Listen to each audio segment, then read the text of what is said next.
Hello guys, welcome to my channel CUET by Minfinity. ये channel मैंने specifically उन students के लिए बनाया है जिनको इस साल ड्यू में एडमिशन चाहिए, लेकिन पता नहीं है कि किस तरीके से तैयारी स्टार्ट करें, कैसे उसका एडमिशन प्रोसीजर रहता है पूरा। तो इस चैनल पर मैं आपको स्टार्टिंग से लेके आपकी तैयारी से लेके आपके एडमिशन तक पूरा गाइड करूंगी कि आपको किस तरीके से पढ़ना चाहिए इन अगले 3 मंथ्स के अंदर, ताकि आपका एडमिशन कंफर्म हो। तो सबसे पहले मैं कुछ अपने बारे में बता देती हूँ, मेरी एजुकेशनल क्वालिफिकेशन के बारे में बता देती हूँ। So I have done my graduation and post graduation both from DU. So मुझे डीयू के बारे में हर एक चीज की नॉलेज है, वहाँ के कैंपस, वहाँ के कॉलेजेस, कौन से कॉलेजेस अच्छे हैं, कौन से नहीं है, कहाँ पर कौन सा कोर्स अच्छा है, तो मैं आपको अच्छे से गाइड कर सकती हूँ, खासकर डीयू के बारे में। तो जिन भी स्टूडेंट्स ने अभी तक तैयारी स्टार्ट नहीं करी है तो बिल्कुल टेंशन मत लेना। अगले 3 मंथ्स में मैं आपकी इतनी अच्छे से तैयारी करवा दूंगी कि आपको डीयू में बेस्ट कॉलेज मिल सकता है। और यहाँ पर मैं आपको कोई वैसे कोचिंग वाले तरीके से नहीं पढ़ाऊंगी जिससे कि आपको बोरिंग लगे, जिससे आपको पढ़ने का मन ना करे, ऐसा कुछ भी नहीं होगा। यहाँ पर मैं आपको बहुत इंटरेस्टिंग वे में पढ़ाऊंगी, शॉर्ट ट्रिक्स बताऊंगी हर एक टॉपिक की, ताकि आप एग्जाम में कम से कम टाइम में ज्यादा से ज्यादा क्वेश्चन अटेम्प्ट कर सके। तो चलिए वीडियो को स्टार्ट करते हैं गाइस। आज की वीडियो में हम जानेंगे सीयूईटी के एग्जाम पैटर्न के बारे में। मैं आपको डिटेल में बताऊंगी बिल्कुल कि किस तरीके से आपका एग्जाम होगा। सबसे पहले आप अपनी एग्जाम डेट देख लीजिए, 15 मई से 31 मई तक आपके एग्जाम चलेंगे। मल्टीपल शिफ्ट में एग्जाम होते हैं तो नॉर्मलाइजेशन होती है। अब स्टूडेंट्स को पता नहीं होगा कि नॉर्मलाइजेशन क्या होती है, वो मैं आपको अपनी अगली वीडियो में बताऊंगी। फिलहाल ये समझ लीजिए कि नॉर्मलाइजेशन होती है मल्टीपल शिफ्ट में। तो नॉर्मलाइजेशन का एक बेसिक सा मतलब बता देती हूँ कि जैसे कई शिफ्ट होती है वो काफी डिफिकल्ट आती हैं, कई शिफ्ट होती है जो बहुत इजी आती है। तो एक नॉर्मलाइज को रख देते हैं कि जो अगर इजी शिफ्ट है तो उनके थोड़े से मार्क्स कम कर देंगे, और जो डिफिकल्ट शिफ्ट है उनके थोड़े से मार्क्स बढ़ा देंगे, ताकि कोई भी शिफ्ट वाले स्टूडेंट को ये ना लगे कि नहीं हमारी शिफ्ट तो मुश्किल आई थी इसलिए हमें कम मार्क्स मिले, या आपकी शिफ्ट ईजी आई थी तो आपको ज्यादा मार्क्स मिले। तो एक इक्वल लेवल पे लाके रख देते हैं, उसको हम नॉर्मलाइजेशन बोलते हैं। डिटेल में मैं आपको अगली वीडियो में बताऊंगी। तो मल्टीपल शिफ्ट में एग्जाम होता है तो नॉर्मलाइजेशन होती है, ये जान लीजिए अभी।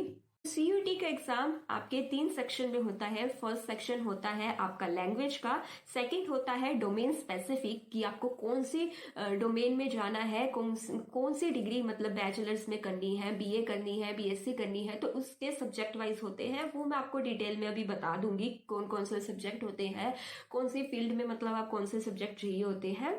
एंड थर्ड सेक्शन आता है जनरल टेस्ट का।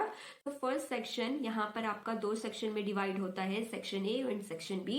एंड इसके अंदर 50 क्वेश्चंस आपके आते हैं, ईच सेक्शन में 50 क्वेश्चंस आते हैं, जिसमें आपको 40 क्वेश्चन अटेम्प्ट करने होते हैं इन 45 मिनट्स। एंड सेक्शन 2 होता है डोमेन स्पेसिफिक। इसमें आप जो भी सिलेक्ट करते हो सब्जेक्ट उसका एग्जाम होता है। इसके अंदर आपके या तो 45 क्वेश्चन आते हैं या 50 क्वेश्चन आते हैं। अगर 45 क्वेश्चन आते हैं तो आपको 35 क्वेश्चन अटेम्प्ट करने होते हैं। अगर 50 क्वेश्चन आते हैं तो 40 क्वेश्चन अटेम्प्ट करने होते हैं इन 45 मिनट्स। ओके। थर्ड आता है जनरल टेस्ट का, जिसके अंदर 60 क्वेश्चन आते हैं एंड आपको 50 क्वेश्चन अटेम्प्ट करने होते हैं इन 60 मिनट्स। इन सेक्शन को डिटेल में पढ़ने से पहले कुछ ऐसे पॉइंट्स हैं जो आपको याद रखने हैं अपनी तैयारी स्टार्ट करने से पहले और एग्जाम देने से पहले। पहला है मार्किंग स्कीम। तो आपको हर एक करेक्ट आंसर के 5 मार्क्स मिलेंगे एंड हर एक इनकरेक्ट आंसर के आपको -1 मार्क्स मिलेंगे। सेकेंड आता है कि कोई भी स्टूडेंट मैक्सिमम सिर्फ 10 सब्जेक्ट्स ही इन तीनों सेक्शन को मिला के ऑप्ट कर सकते हैं, उससे ज्यादा आप नहीं अप्लाई कर सकते। जो डोमेन स्पेसिफिक सेक्शन होता है उसका 200 मार्क्स का होता है आपका। एंड जो सबसे ज्यादा इंपॉर्टेंट पॉइंट है, there are no specific passing marks of qualifying CVT 2024 and it depend upon the participating universities candidates wishing to apply for admission. Okay, इसका मतलब क्या है कि आपकी कोई ऐसे कट ऑफ नहीं आती है जैसे जेई मेंस में या किसी में भी एक कट ऑफ आती है कि हाँ आपने ये एग्जाम क्वालिफाई कर लिया, इसमें कोई कट ऑफ नहीं आती है। ये एग्जाम देने के बाद आप कोई यूनिवर्सिटी में अप्लाई करते हो, जैसे आपने डीयू में अप्लाई करा तो उसकी अलग से हर एक कोर्स वाइज आपकी कट ऑफ आती है। तो उसमें आप देखते हो कि आपकी कितनी परसेंटाइल बनी है या आप उस कोर्स के लिए एलिजिबल हो या नहीं हो। ठीक है, तो ऐसे कोई स्पेसिफिक कट ऑफ नहीं आती है इसके अंदर। अब हम बात करते हैं सेक्शन 1 यानी लैंग्वेज के बारे में। तो सेक्शन 1 यहाँ पे 2 सेक्शन में डिवाइड होता है, section A and section B. जो सेक्शन ए है वो कंपल्सरी होता है, हर एक स्टूडेंट को ये देना होता है। एंड जो सेक्शन बी है वो आपका ऑप्शनल होता है, ये कोई ज़रूरी नहीं होता कि आपको सेक्शनल बी ऑप्ट करना ही है।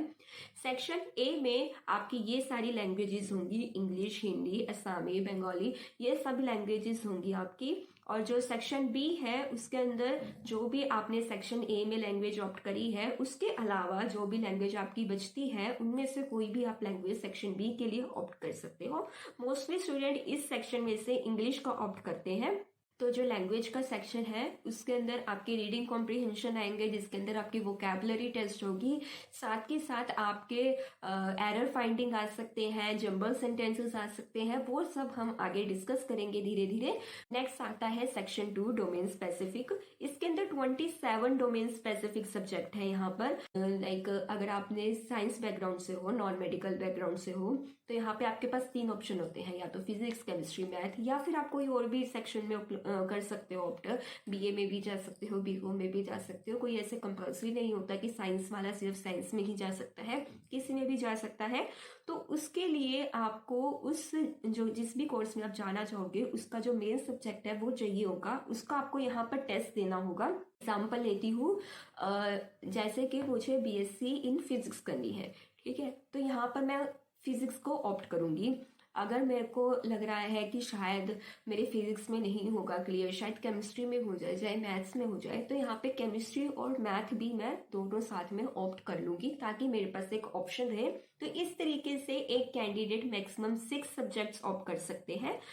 कोई भी हो, चाहे इनमें से कोई साइंस बैकग्राउंड से हो, कोई आर्ट्स बैकग्राउंड से हो, या कोई कॉमर्स बैकग्राउंड से हो, कोई भी 6 सब्जेक्ट यहाँ पे आप ऑप्ट कर सकते हो। और एक बात याद रखना, हर एक सब्जेक्ट की अलग अलग फीस होगी। ऐसा नहीं है कि एक फीस में आपने 6 सब्जेक्ट ऑप्ट कर लिए। अगर आपके 6 आपने सब्जेक्ट ऑप्ट करे हैं तो आपके 6 सब्जेक्ट की फीस लगेगी वहां पे। तो सोच समझ के वहां पर आपको फिल करना होता है कि आपको कौन सी फील्ड में जाना है। थर्ड सेक्शन आता है जनरल टेस्ट का। तो इसके अंदर मैंने आपको बताया था कि 1 घंटे का टाइम मिलता है, 60 क्वेश्चन होते हैं जिसमें से आपको 50 क्वेश्चन अटेम्प्ट करने होते हैं, यानी 250 नंबर का आपका ये एग्जाम हो गया। और ये सेक्शन है वो कंपल्सरी नहीं है कि आपको देना ही है। जैसे कई कोर्सेज हो गए, जैसे बीबीए हो गया, बीए हो गया, वहां पर जनरल टेस्ट मांगते हैं, तो उसके लिए आपको जनरल टेस्ट ये देना पड़ेगा। अदरवाइज अगर आपने बीएससी करनी है तो उसमें मेरे हिसाब से जनरल टेस्ट की कोई नीड नहीं होती, तो वहां पर आप इसको नहीं ऑप्ट करना। तो मैं आपको एक अलग से वीडियो बना दूंगी जिसके अंदर सारे कोर्सेज और उन कोर्सेज के लिए आपको कौन कौन से सब्जेक्ट्स की नीड है वो सब मैं आपको बता दूंगी, ताकि एप्लीकेशन फॉर्म आने से पहले आपके दिमाग में क्लियर हो कि आपको कौन कौन से सब्जेक्ट लेने हैं, वहां पर फिल करने हैं, क्योंकि वो बाद में चेंज नहीं हो सकते। एक बार जो आपने सब्जेक्ट वहां पे फिल कर दिया, अगर आपको बाद में लग रहा है कि नहीं मुझे कोई और सब्जेक्ट में जाना है लेकिन वो वहां पर आपने फिल नहीं किया, तो वो चेंज नहीं होगा, वो आपका फाइनल ही रहेगा। तो इसलिए सोच समझ के एप्लीकेशन फॉर्म आने से पहले आपको अपना माइंड मेकअप करना होगा कि आपको कौन सा सब्जेक्ट फिल करना है। तो जनरल टेस्ट का क्या सिलेबस रहता है, इसके अंदर आपकी जीके पूछी जाती है, करंट अफेयर पूछे जाते हैं, क्वांटिटेटिव एप्टीट्यूड के क्वेश्चंस आते हैं, रीजनिंग के क्वेश्चंस आते हैं। क्वांटिटेटिव एप्टीट्यूड में यानी कि मैथ के क्वेश्चन जो होते हैं, जैसे उसके अंदर अलजेब्रा हो गया, मेंसुरेशन हो गया, ज्योमेट्री हो गया, ट्रिग्नो हो गया, इस टाइप के बेसिक क्वेश्चंस आपसे पूछे जाएंगे। वो सब मैं आपको अपने चैनल पे पढ़ा दूंगी, उनकी शॉर्ट ट्रिक्स बता दूंगी, जिसमें कि आप 1-2 घंटे के अंदर आराम से वो टॉपिक को फुल क्लियर कर सकते हो। उस चीज की टेंशन मत लेना, वो सब मैं आपको अपने चैनल पे पढ़ा दूंगी। तो प्लीज मेरे चैनल को जरूर सब्सक्राइब कर। तो ये था आपका सीयूईटी का पैटर्न पूरा। अभी एप्लीकेशन फॉर्म नहीं आए हैं, फेब में शायद आपका एप्लीकेशन फॉर्म भी आ जाएंगे, तो तब मैं आपको बता दूंगी आपको किस तरीके से एप्लीकेशन फॉर्म फिल करना है। एंड आपका एग्जाम मैंने बता दिया कि मई एंड में आपका एग्जाम होगा।